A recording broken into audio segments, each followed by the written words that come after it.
Hello दोस्तों। तो आज एक वीडियो में आज हम लोग सौरमंडल में पृथ्वी इसके बारे में कुछ जानकारी हासिल करेंगे। सूर्यास्त के बाद आकाश में देखना कितना अच्छा लगता है, ये सबको अच्छा लगता है। आसमान में पहले या एक या दो चमकते बिंदु ही दिखते हैं, लेकिन बाद में इनकी संख्या बढ़ती जाती है। ये सभी जो है वह आकाश में चमकने वाला चमकीला स्टार्स होते हैं। संपूर्ण आकाश छोटी छोटी चमकदार वस्तुओं से भर जाता है, जिनमें से कुछ चमकीले होते हैं एवं कुछ धुंधले। ऐसा प्रतीत होता है मानो आकाश में हीरे जड़े हो। इनमें से कुछ टिमटिमाते प्रतीत होते हैं। अगर आपको ध्यान में देखेंगे तो पाएंगे कि इनमें से कुछ टिमटिमाट अन्य से अलग होता है, क्योंकि ये सभी जो सारे के सारे यह ज़्यादा सबसे ज़्यादा चमकीला जो है ये ग्रह होते हैं। और शुक्र ग्रह जो सबसे चमकीला तारा माना जाता है। इस चमकीली वस्तुओं के साथ आप लगभग प्रतिदिन चंद्रमा को भी देखते हैं। यह अलग अलग समय में अलग अलग अपना अलग अलग आकार स्थितियों में दिखाई पड़ता है। आप पूर्ण चंद्र को लगभग एक महीने में देख सकते हैं। यह पूर्ण चंद्रमा वाली रात या पूर्णिमा होती है। 15 दिन के बाद आप इसे नहीं देख सकते हैं। यह नए चंद्रमा की रात्रि या अमावस्या होती है। ऐसी रात में अगर आसमान साफ है तो आप आसमान का अवलोकन अच्छी तरह से कर सकते हैं। क्या आपको इस बात पर आश्चर्य नहीं होता है कि हम दिन के समय चंद्रमा और इन छोटी चमकीली वस्तुओं को क्यों नहीं देख पाते हैं? ऐसा इसलिए है क्योंकि सूर्य के अत्यधिक तेज प्रकाश के कारण रात के समय चमकने वाली वस्तुओं को हम दिन में नहीं देख पाते हैं। सूर्य चंद्रमा वे सभी वस्तुएं जो रात के समय आसमान में चमकती हैं, वे सभी खगोलीय पिंड कहलाते हैं। यानी सूर्य चंद्रमा और वे सभी जो वस्तुएं जो आसमान में हमें चमकती दिखाई देती हैं, वे सभी खगोलीय पिंड हैं। कुछ खगोलीय पिंड बड़े आकार वाले होते हैं और ये गैसों के बने होते हैं और इनके पास ऊष्मा और उत्सर्जित प्रकाश उत्सर्जित होती हैं। ये बड़ी मात्रा में प्रकाश को उत्सर्जित करता है। ये सभी खगोलीय पिंड वो तारा कहते हैं। और सूर्य भी एक प्रकार का तारा है जो काफ़ी अधिक मात्रा में ऊष्मा उत्सर्जित करता है। रात के समय चमकते हुए अनगिनत तारे सूर्य के समान ही हैं, लेकिन यह हमसे काफ़ी अधिक दूरी पे होने के कारण हम इनकी ऊष्मा या प्रकाश को महसूस नहीं कर पाते हैं। वे अत्यंत छोटे दिखाई पड़ते हैं। आपने अवश्य ध्यान दिया होगा कि कुछ दूरी से देखने पर सभी वस्तुएं छोटी दिखाई पड़ती हैं। अत्यधिक ऊंचाई पर उड़ रहा हवाई जहाज़ कितना छोटा दिखाई देता है। रात्रि में आसमान की ओर देखते समय आप तारों के विभिन्न समूह द्वारा बनाई गई विविध आकृतियों को देख सकते हैं। ये नक्षत्र मंडल कहलाते हैं। अर्सा मेजर और बिग बियर इसी प्रकार का एक नक्षत्र मंडल है। बहुत आसानी से पहचान में आने वाला नक्षत्र मंडल स्मॉल बियर या सप्तऋषि जो है ना, सात तारों का ये समूह होता है, जो कि एक बड़े नक्षत्र मंडल अर्सा मेजर का एक भाग है। अपने परिवार या पड़ोस में किसी बड़े व्यक्ति से कहिए वह आपको आसमान में और अधिक तारों, ग्रहों और नक्षत्र मंडल को दिखाएं। प्राचीन समय में लोग रात्रि में दिशा का निर्धारण तारों की सहायता से करते थे। उत्तरी तारा उत्तर दिशा को बताता है। इसे ध्रुव तारा भी कहा जाता है। यह आसमान में हमेशा एक ही स्थान पर रहता है। हम सप्तऋषि की सहायता से ध्रुव तारा की स्थिति को जान सकते हैं। चित्र 1.1 में आप देख सकते हैं कि ये जो लड़की है वह आसमान में सारे के सारे तारों को अवलोकन कर रही है। यदि सप्तऋषि मंडल के संकेतक तारों को आपस में मिलते हुए एक काल्पनिक रेखा खींची जाए तो उसे आगे की ओर बढ़ाया जाए तो यह ध्रुव तारे को इंगित करता है। कुछ खगोलीय पिंडों में अपना प्रकाश और ऊष्मा नहीं होती है, वे तारों के प्रकाश से ही प्रकाशित होती है। और ऐसे पिंड जो है वह ग्रह कहलाते हैं। ग्रह जिसे अंग्रेजी में प्लैनेट कहा जाता है, यह ग्रीक भाषा प्लेनेटाई से बना हुआ है, जिसका अर्थ होता है परिभ्रमक अर्थात चारों ओर घूमने वाला। पृथ्वी जिस पर हम रहते हैं एक ग्रह है। यह अपना संपूर्ण प्रकाश एवं ऊष्मा सूर्य से प्राप्त करती है, जो पृथ्वी के सबसे नज़दीक का तारा है। पृथ्वी का बहुत अधिक दूरी से है। ये पृथ्वी को बहुत अधिक जैसे चंद्रमा से देखने पर यह चंद्रमा जो है वो चमकती हुई प्रतीत होती है। तो अब हम लोग पढ़ेंगे कि बुध, शुक्र, पृथ्वी, मंगल, बृहस्पति, शनि, यूरेनस और नेपच्यून ये सारे ग्रह जो सूर्य की परिक्रमा कितने दिनों में पूरा करते हैं। सबसे पहले बुध जो सूर्य की चारों ओर परिक्रमण 88 दिनों में पूरा करता है और ये अपने अक्ष पे 59 दिनों में घूमता है। शुक्र सूर्य की चारों ओर परिक्रमा 255 दिनों में पूरा करता है और अपने अक्ष पर यह 243 दिनों में घूमता है। पृथ्वी सूर्य के चारों ओर एक परिक्रमा 365 दिन में पूरा करती है और अपने अक्ष पर एक दिन में घूमती है और चंद्रमा की संख्या इसमें एक होती है। और मंगल ग्रह देखा जाए तो सूर्य के चारों ओर जो परिक्रमा है वो 687 दिनों में पूरा करती है और अपने अक्ष पर घूर्णन एक दिन में पूरा करती है। चंद्रमा की संख्या इसमें 2 होती है।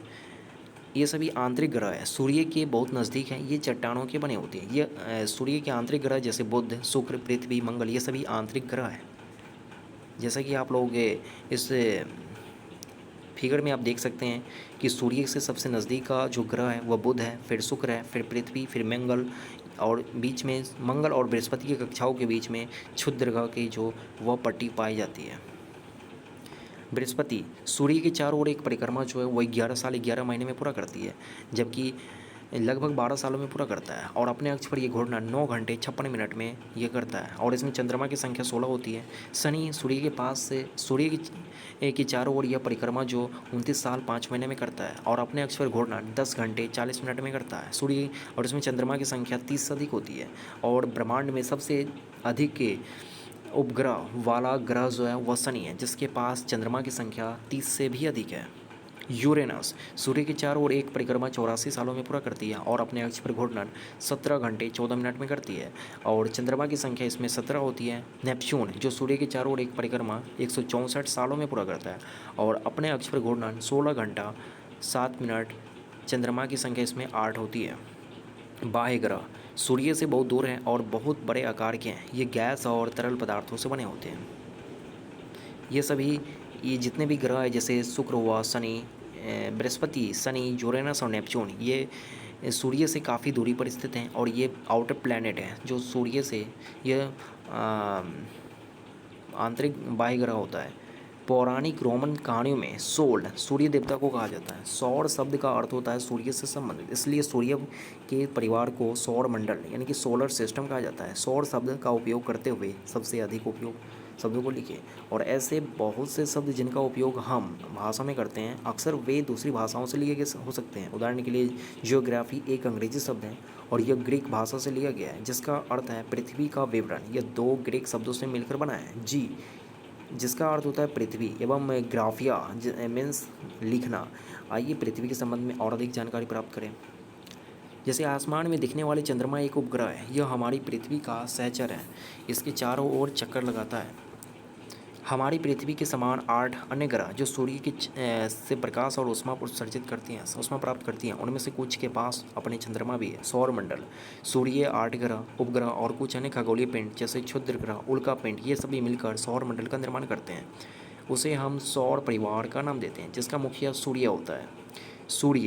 सूर्य सौर मंडल के केंद्र में स्थित है। यह बहुत बड़ा है और अत्यधिक गर्म गैसों से बना है। इसका खिंचाव बल इससे सौर मंडल को बांधे रखता है। सौर मंडल सूर्य जो है सौर मंडल के लिए प्रकाश एवं उत्सर्जक ऊष्मा का एक मात्र स्रोत है, लेकिन हम इसकी अत्यधिक तेज ऊष्मा को महसूस नहीं करते हैं क्योंकि सबसे नज़दीक का तारा होने के बावजूद यह हमसे काफ़ी अधिक दूरी पे है। सूर्य पृथ्वी से लगभग 15 करोड़ किलोमीटर दूर है, तो आप लोगों के अनुमान लगा सकते हैं यह पृथ्वी से कितनी दूरी पे है। और तब भी यहाँ पर सूर्य का प्रकाश से कभी काफ़ी अधिक ऊष्मा प्राप्त होती है तो कभी कम होती है।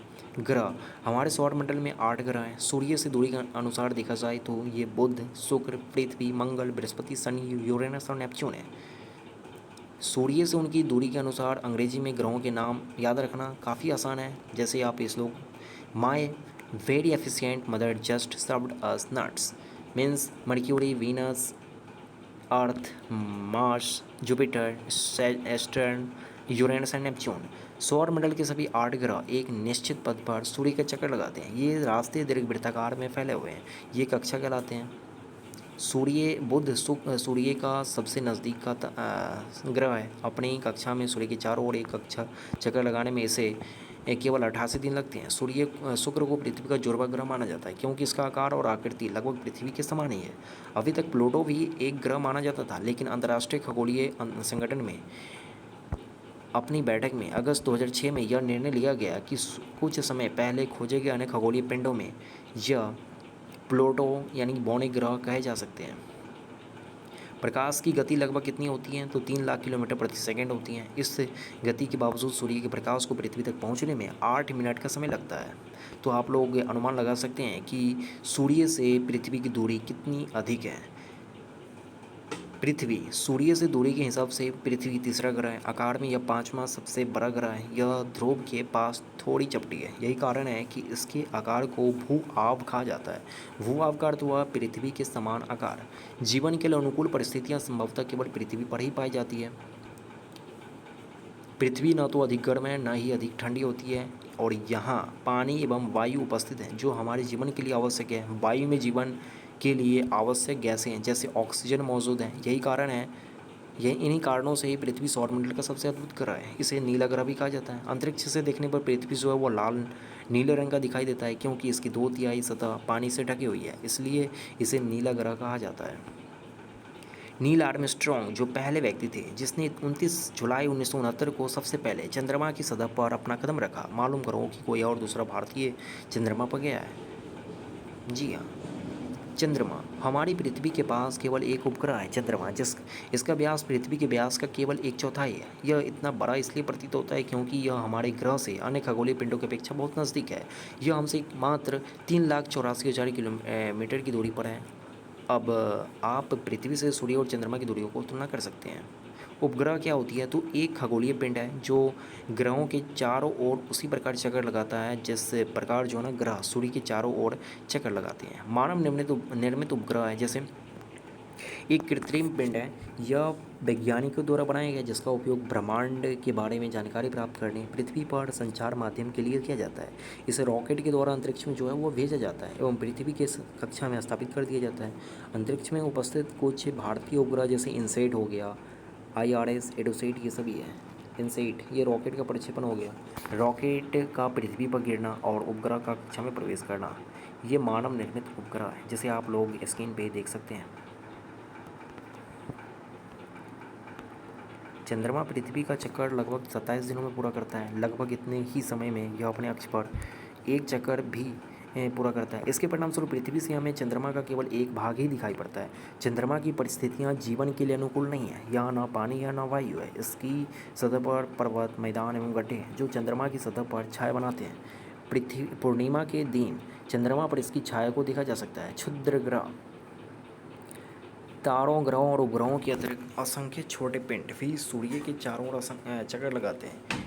इन पिंडों को क्षुद्र ग्रह कहा जाता है। ये मंगल और बृहस्पति की कक्षाओं के बीच पाए जाते हैं। वैज्ञानिकों के अनुसार क्षुद्र ग्रह के समान ही होते हैं जो कि बहुत वर्ष पहले विस्फोट के बाद ग्रहों से टूटकर अलग हो गया। उल्कापिंड सूर्य के चारों ओर चक्कर लगाने वाले पत्थरों के छोटे छोटे टुकड़ों को उल्कापिंड कहते हैं। इस सूर्य के चारों ओर चक्कर लगाने वाले जो छोटे छोटे जो चट्टानों के छोटे छोटे टुकड़े होते हैं वही उल्कापिंड होता है। कभी कभी ये उल्कापिंड पृथ्वी के इतने नज़दीक आ जाते हैं कि इनकी प्रवृत्ति जो है वो पृथ्वी पर गिरने की जैसे होती है। लेकिन इस प्रक्रिया के दौरान वायु के साथ घर्षण के कारण जो है ना ये गर्म होकर जल जाते हैं क्योंकि वायुमंडल में प्रवेश करने पर ये काफ़ी घर्षण होता है। काफ़ी अधिक तेज गर्मी के कारण ये जलने लगता है और पृथ्वी पर प्रवेश करने से पहले यह जलकर पूरी तरह से जलकर नष्ट हो जाता है। फलस्वरूप चमकदार प्रकाश उत्पन्न होता है। कभी कभी कोई उल्कापिंड जो है ना पूरी तरह से जले बिना पृथ्वी पर गिर जाते हैं जिससे धरातल पर गड्ढे बन जाते हैं और इससे नुकसान भी पहुंच सकता है। क्या आपने तारों वाले खुले आकाश में एक ओर से दूसरी ओर फैली चौड़ी सफ़ेद पट्टी की तरह एक चमकदार रास्ते को देखा है? यह लाखों तारों का समूह है। यह पट्टी आकाशगंगा यानी मिल्की वे है। हमारा सौरमंडल ए से आकाशगंगा का एक भाग है। प्राचीन भारत में इसकी कल्पना आकाश में प्रकाश की एक बहती नदी से की गई थी और इस प्रकार इसका नाम आकाशगंगा पड़ा था। आकाशगंगा करोड़ों तारों, बादलों और गैसों की एक प्रणाली है। इस प्रकार की लाखों आकाशगंगाएं मिलकर ब्रह्मांड का निर्माण करती हैं। ब्रह्मांड की विशालता की कल्पना करना अत्यधिक कठिन है। वैज्ञानिक अभी भी इसके बारे में अधिक से अधिक जानकारी एकत्र करने में जुटे हुए हैं। इसके आकार के संबंध में हमें कोई जानकारी नहीं मिली है, लेकिन फिर भी हम जानते हैं कि हम सभी इसी ब्रह्मांड का हिस्सा है। क्या आप ब्रह्मांड के साथ अपना संबंध बता सकते हैं? आप पृथ्वी पर हैं। पृथ्वी सौरमंडल का एक भाग है। हमारा सौरमंडल आकाशगंगा का एक भाग है जो ब्रह्मांड का हिस्सा है। ब्रह्मांड से जुड़े इस तथ्य पर विचार कीजिए कि इसमें लाखों आकाशगंगाएं मौजूद हैं। इस चित्र में आपको स्थान मिलेगा पृथ्वी, सौरमंडल, आकाशगंगा और फिर ब्रह्मांड। आप लोग सोच कर बता सकते हैं। इस वीडियो में इतना ही। तब तक के लिए बने रहिए।